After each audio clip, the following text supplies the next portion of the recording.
tous les DPE qui sont faits en France sont accessibles. Eh bien, on a voulu jouer avec ces informations, aller dedans, plonger dedans et vérifier si elles n'avaient pas des choses à nous apprendre. Et puis là, vous commencez à rentrer dans les données.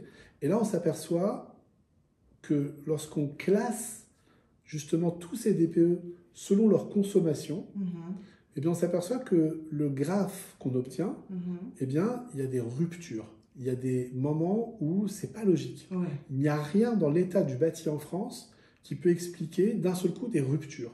C'est-à-dire vous avez des notes qui ne devraient pas être celles qu'elles sont.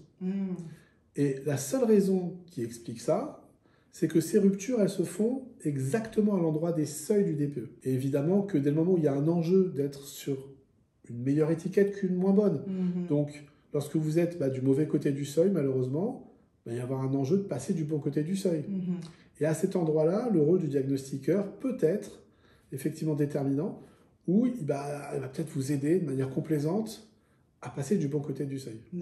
Et à ce moment-là, on voit d'un seul coup une fuite de tous les DPE du mauvais côté du seuil pour tous se retrouver collés au seuil, mais du bon côté du seuil. On a fait cette étude. A priori, on n'avait pas au début l'intention de la publier, c'était pour nous, c'était pour jouer avec les données. Notre étude a été confirmée ensuite par un chercheur indépendant, M. Antoine Le Calvez, qui a repris nos hypothèses et nos études et qui les a confirmées. C'est une étude qui a fait beaucoup de bruit, qui a été beaucoup vilipendée, attaquée.